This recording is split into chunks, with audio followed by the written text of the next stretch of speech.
Hola, buenas tardes. Hoy vamos a ver un tema de gran relevancia en la medicina neonatal, la enfermedad hemolítica del recién nacido.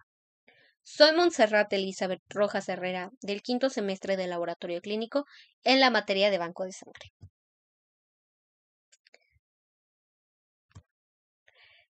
Esta enfermedad es una condición que afecta a 1 de cada 1000 recién nacidos, debido a una incompatibilidad entre la sangre de la madre y la del bebé, lo que puede generar graves consecuencias para la salud del recién nacido si no se diagnostica y trata oportunamente. El conocimiento sobre esta enfermedad es clave porque es prevenible en la mayoría de los casos si se toman las medidas adecuadas durante el embarazo. A continuación, exploraremos qué es, las causas, los signos y síntomas, cómo se diagnostica, cuáles son los tratamientos disponibles y finalmente, cómo podemos prevenirla. La enfermedad hemolítica del recién nacido es una enfermedad que ocurre cuando los anticuerpos de la madre atacan y destruyen los glóbulos rojos del feto o del recién nacido. Esto resulta en anemia, ictericia e incluso complicaciones más severas como daño cerebral. Las incompatibilidades principales. Vamos a iniciar con el factor RH. Este sucede cuando la madre tiene sangre RH negativa y el bebé hereda sangre RH positiva del padre. Si la madre no ha recibido la profilaxis adecuada, puede desarrollar anticuerpos que destruyen los glóbulos rojos del bebé. Continuamos con el sistema ABO. Otra causa, aunque menos común, es la incompatibilidad ABO, que ocurre cuando la madre y el bebé tienen diferentes grupos sanguíneos. Por ejemplo, si la madre es grupo O y el bebé es A o B. La situación en México. Se estima que en México es el responsable del 0.33% de mortalidad neonatal. Y, como dato importante, quiero decir que el 1% de la población indígena y cerca del 3% de la población mestiza tienen un factor RHD negativo. ¿Por qué se produce? Iniciemos con los mecanismos de sensibilización. La enfermedad comienza cuando los glóbulos rojos del feto, que contienen antígenos desconocidos para la madre, ingresan en su sistema circulatorio.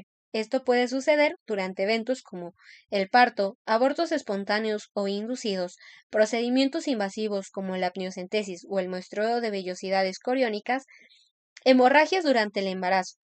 Una vez que estos glóbulos rojos fetales entran a la circulación materna, el sistema inmunitario de la madre los reconoce como unos agentes extraños y produce anticuerpos contra ellos. Estos anticuerpos pueden atravesar la placenta en embarazos posteriores, dañando los glóbulos rojos del feto. Por eso, principalmente, se llegan a dar estos casos después de un segundo o tercer embarazo. Factores de riesgo.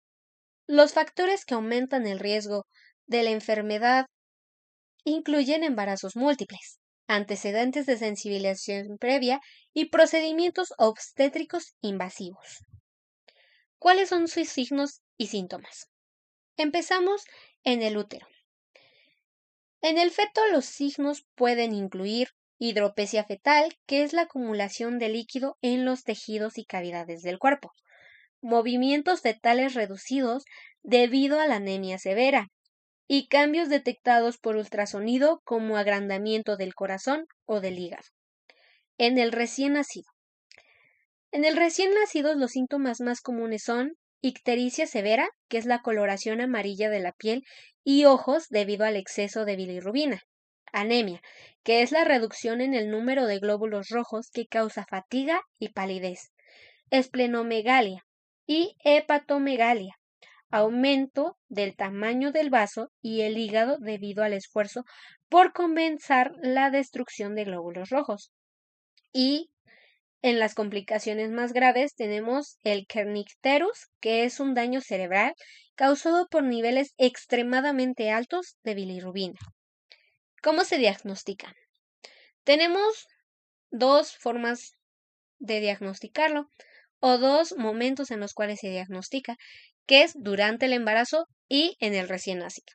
Durante el embarazo, tenemos que se pueden diagnosticar por determinación del grupo sanguíneo y el factor RH de la madre. Una prueba de COMS indirecta que detecta la presencia de anticuerpos en la sangre materna o un monitoreo del feto mediante ultrasonido Doppler que mide el flujo sanguíneo en la arteria cerebral media para evaluar anemia. En el recién nacido, una prueba de COMS directa que detecta la presencia de anticuerpos en los glóbulos rojos del bebé, un hemograma para evaluar el nivel de anemia y medición de bilirrubina para determinar la gravedad de la ictericia. ¿Cuál es su tratamiento? Volvemos a un antes y un después. En un antes, tenemos una transfusión intrauterina para corregir la anemia o inducción del parto si el embarazo está cerca del término y el bebé puede sobrevivir fuera del útero. Después del nacimiento, también encontramos un tratamiento, que es la fototerapia, que es el uso de luz especial para reducir los niveles de bilirrubina en la sangre. Administración de inmunoglobulina intravenosa para disminuir la destrucción de glóbulos rojos y la exsanguinotransfusión, que es el reemplazo parcial o total de la sangre del bebé en casos graves. ¿Cómo se previene? Profilaxis con inmunoglobulina anti-D. Para prevenir la sensibilización en madres RH negativas, se administra inmunoglobulina anti-D durante el embarazo en la semana 28 y después del parto si el bebé es RH positivo. También tras abortos, procedimientos invasivos o hemorragias. También tenemos un monitoreo prenatal, ya que es importante y especialmente en mujeres con antecedentes de sensibilización o incompatibilidad conocida. Como conclusión tenemos lo siguiente. La enfermedad hemolítica del recién nacido es una afección grave, pero en gran parte prevenible. Con un diagnóstico temprano y las medidas preventivas adecuadas, podemos evitar complicaciones y mejorar significativamente la calidad de vida del recién nacido. Es fundamental que las embarazadas sigan controles médicos regulares y que el personal de salud aplique medidas preventivas como la inmunoglobulina anti-D. Gracias por su atención.